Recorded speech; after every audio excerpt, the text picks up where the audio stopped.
Hey guys, welcome to another session of Epic 7. If you're surprised to see this, if you're watching this, it's like, wow, Jacob making a guide video. I haven't made a guide video, I think it's since the last Rift. But everybody and their left nut and grandmother is making a guide video for Rift. So I'm like, okay, since I'm playing and I found like a decent, balance in terms of a one-shot comp, assume I can land a defense break, I feel like, okay, this is enough to share, right? Because everybody's got a bit of different gear, and then maybe there's different tactics you need to employ to be able to run it. So for example, like artifacts, like what artifact do you run on Wukong, and stuff like that. Anyways, before I go and show the run and then the builds, let me talk about this Rift a bit.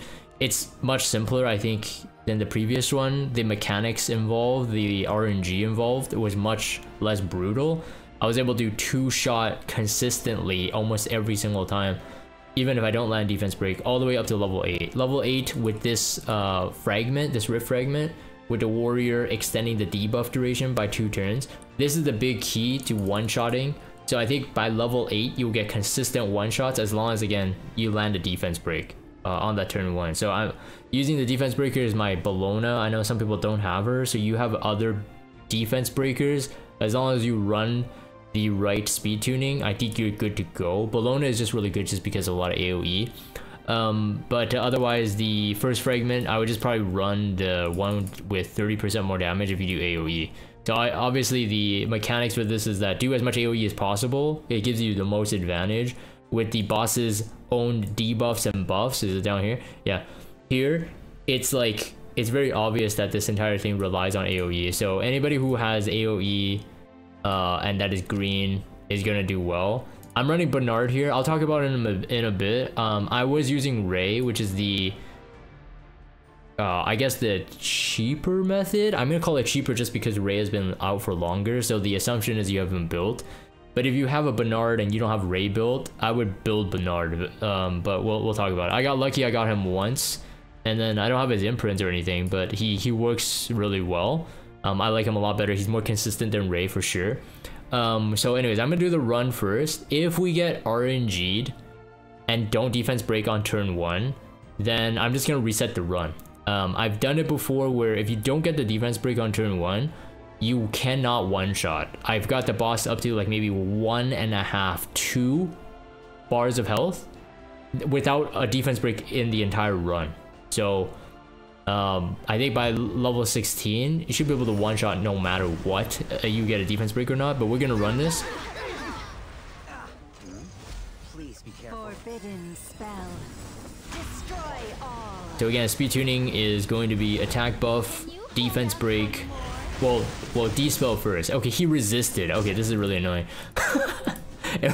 every time I do like a recording or something, it does this, but we just tried it again. It does this every time I do the recording. But let's just say if you could get a defense break, you have a one-shot guarantee. Like there's zero way this can lose if I get defense break. So fingers crossed. Okay, we got a defense break. Alright, so usually depending on your speed tuning, he would probably have a turn by now. But then with that Rift fragment, now he's at 3 defense breaks, and you're always gonna have something like enough damage where Vivian will go S2, which we saw. Wukong will at least get 2 or 3 turns depending on the situation, and then a Vivian as well because it's depending on the situation. I'm running Etika Scepter and then Bologna. So this will now guarantee the run even if I don't get a follow-up defense break. All we needed was this first initial defense break to extend it. So it's very effective. As long as you get to Rift 8, you'll have a guaranteed one shot, in my opinion. Like my gear is not even that stacked, so like if you have any gear lower than that, I think you'll be still making it. Like obviously we're not talking about like super low end gear, but as long as you hit certain thresholds, I think you'll be fine.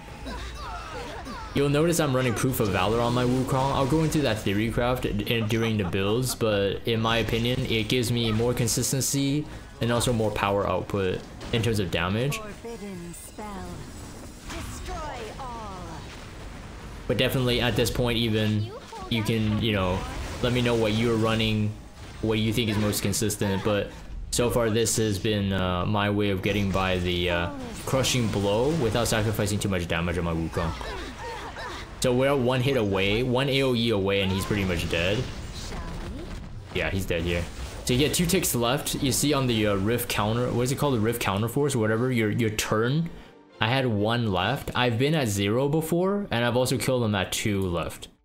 So roughly you're always gonna get a 1-shot, and it's just gonna be like kind of tight until you start getting your levels higher and you can do more damage, etc. But again, this is how I've been running at level 8. Let me just confirm this. And like I said, because of how close that one was, you could see that if I missed the first initial defense break, we wouldn't have killed them in time. We wouldn't have enough turns, and we wouldn't have done enough damage up front to make that run feasible. So let me just go through my characters. Of course, this is assuming you have Wukong, alright? But this is my Wukong right now. So I've seen a mix of different builds of Wukong. A lot of people have been stacking the bulk because like they couldn't survive that first initial hit. And that first initial hit really is the tricky part. I think once you get past that, your Bernard, if you're using Bernard, is going to keep him alive, and is also his S1 gives himself a barrier proportional to his own attack. His S2 gives him up to a 60% attack increase, so that also adds to the barrier. So like kind of like once you have him off that first initial attack, if the boss doesn't crushing blow you, he won't die, right? So I'm sure you've had that experience, but you'll see outrageous defense and HP numbers. In my opinion, if you run a Proof of Valor, it's like I'm running my second Proof of Valor. I never got this one maxed. Long story. All right, I have a plus 30 Proof of Valor that's on a PvP hero, but you could run like your secondary Proof of Valor or whatever.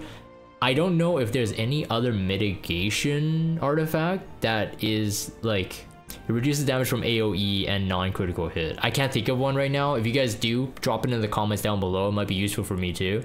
I've been thinking about it because some Sara prayer beads I think is only damage mitigation for single target attack. Draco plate is critical hit. All this kind of stuff I was considering and I couldn't find one, but Proof of Valor has been consistent for me. So anyways, you don't even need that much bulk. Here I have this rage with 13 health. This used to be effectiveness, but for this run I did convert this substat in order to see if I needed it, but that was when I was running like different artifacts like Snow Crystal, Sigurd's Scythe, all these different ones, and I still couldn't find consistency in surviving, and I didn't like the idea of having him super bulky. So like this, arguably I could like swap this to like, you know, flat attack or something, and you know what, I'm just gonna do it because there's no way I'm dying. Also, I have 9% health there. Yeah, I'm still at 10k. I don't think he can do 10k damage with even the lowest level Proof of Valor. And then there's the chest piece. This is the neck. I like this neck a lot just because of how much attack. It's perfect for my Rift. This one I also converted to defense. It was flat attack. I probably don't need it as well, but you know what? I'm gonna leave it for now just in case I really can't kill him in time. But and then this is the attack boot. So I'm running him at base speed just because I'm running Idle Cheer on Bernard, which is again I think why Bernard is way stronger than Ray, because Ray I feel like he needs a healing artifact. Let me show my Bernard. New 3-star hero. I didn't even hear about him until my guild mates were talking about Bernard. But really all he needs is to be the first to go in your team comp. The only reason is obviously because that he needs to cleanse the unbuffable and then the venoms, but because his passive gives him self barrier at the start of the turn and then acts like an FCC, giving the lowest health character a barrier as well. He adds like this extra layer of protection. The big barrier on him removes the need of him having high ER, so that because if he gets venomed, he loses max HP, which inadvertently affects how much he heals, right? So this is his healing is based on the caster's max health. So his healing, when it's like all earth elemental, it heals everyone instead. And his healing is not even that bad. So if you saw the run, he paid attention, it's not even that bad.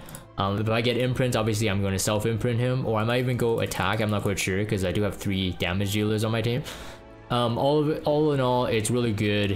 I feel like he was designed for this rift as well. Again, the whole barrier thing about the venom eating into the barrier and not into his actual HP, keeping him topped up into maximum HP, and then reducing the need of having high ER, because he doesn't really debuff your team anymore. That really matters. And Bernard will cycle enough so that he will get his S3 back when you do need it. So I'm running him on auto cheer. This is definitely the way to go if you're running Bernard, and definitely the way to go if you're running a base speed Wukong, outputting that much damage, right? So here they quickly show the stats. I mean, it's not perfect gear.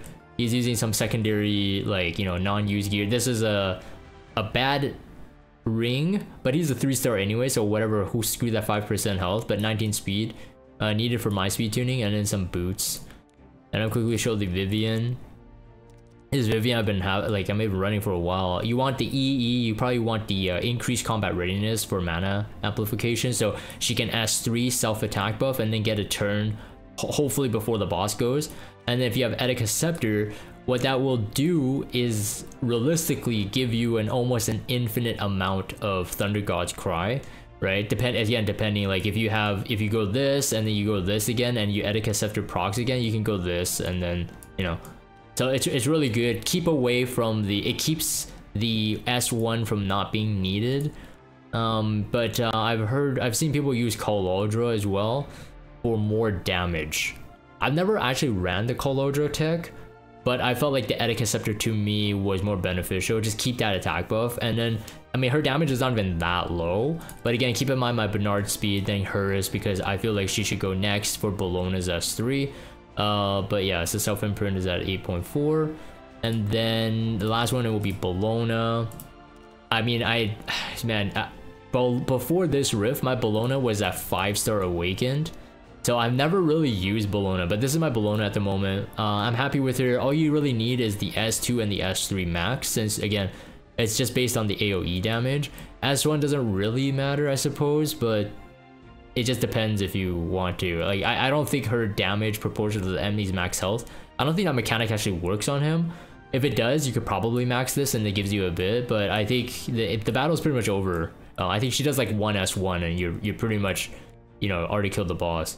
But here's the stats. I'm using I mean, it's kind of obvious. I'm using a destruction set, most bang for buck in terms of stats. I do have a 20 speed helmet, which is really nice, and then being able to use my hit sets that have like damage. It's always been like, oh, this is PvE gear, but it's like sometimes there's just not enough PvE content for you to run it, and I'm really glad I got to run these pieces, man. These are like, I can't even use them in any other content, but this was like perfect. So this destruction set Bologna with hit set, crit rate neck, yeah, crit rate neck. And then that's as much damage as I can get. I wish I could get her more damage, but honestly her base attack is so trash, probably not worth chasing. In terms of the EE, you probably want to run this, cool down a butterfly fan by 1 turn reduction. So again, to try to maximize as much AoE as possible. And then I have her on Bloodstone. I ran her on Iron Fan before, but I wasn't even sure if I was needed. You know what? Let me try one more time. I think the Bloodstone was like in the middle of me trying like a different artifact and comp thing, but I don't think anyone will die. I think Bernard will catch up on the heal, so let me actually just run this as a test. We'll do this live, so if we fail live as well.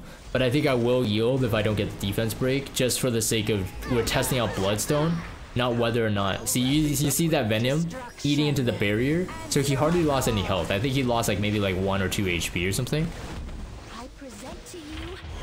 For Bernard. Oh, we didn't even get it. Yeah, typical. I don't feel this much unless I'm recording a video or if I'm streaming. And if I'm streaming and I'm making a point, I'm like, all right guys, listen to me, Papa Jagan. All right, barrier. Oh, this one ate through it a bit. I guess he crushing blow my my barrier, and I lost more health. But yeah, that's as much venom as he does. Okay, we got that. And then we're using Iron Fan now. So Iron Fan increases the CR on AoE. So realistically, we're trying to get more turns for Bologna, but we're seeing if we can sustain this without the without the iron, without the bloodstone. I think we actually got an additional Bologna hit in there just because of Iron Fan CR boost. Because I've never seen him do the counter that early. We'll call it counter, but it's like the retaliation attack. Yeah, see, the Proof of Valor is so clutch, right? Right there, it mitigates the need for having the Bloodstone, but at the same time, the barrier. But I don't know, man. I feel like I'm getting a bit low here. Like, I think I might die. So I think I might need Bloodstone. So Bloodstone makes it consistent. We'll see if Iron Fan can handle it. Everybody's still alive. Theoretically speaking, if we have... I'm just looking to see if I'm gonna die, because I feel like super low right now. It's making me kind of nervous. I want to see if the Iron Fan makes it so that we can kill them quicker. So again, my record has been like maybe 2 turns left on the counter force or whatever, Rift counter force. 2 turns left, right? So now we're at 7 and he's at 6. I think it's still gonna be about the same. I don't think Iron Fan makes that much difference.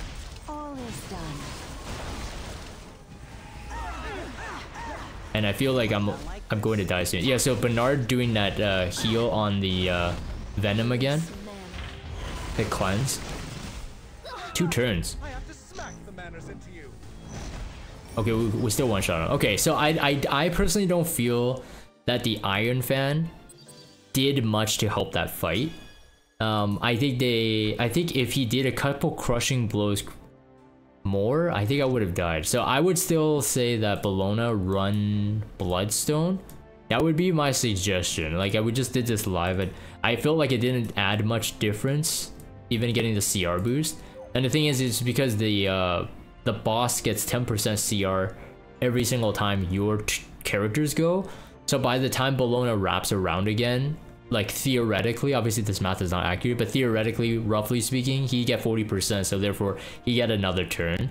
So I see why like it probably doesn't matter as much. And in fact, even if Bologna gets more turns, it probably means that Wukong gets lesser turns. It's lesser damage on the boss. So that's probably what made it so close. But anyways, that's pretty much it. Hopefully that this video has been helpful. Maybe the Proof of Valor tech, maybe something else.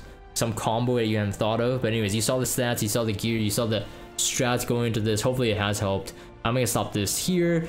If you guys have YouTube and you have not subscribed and you want to subscribe, really appreciate that. If you guys have Discord and you want to chat with me, that's where I'm pretty much hanging these days. You can check out the Discord server and I'll see you guys next time.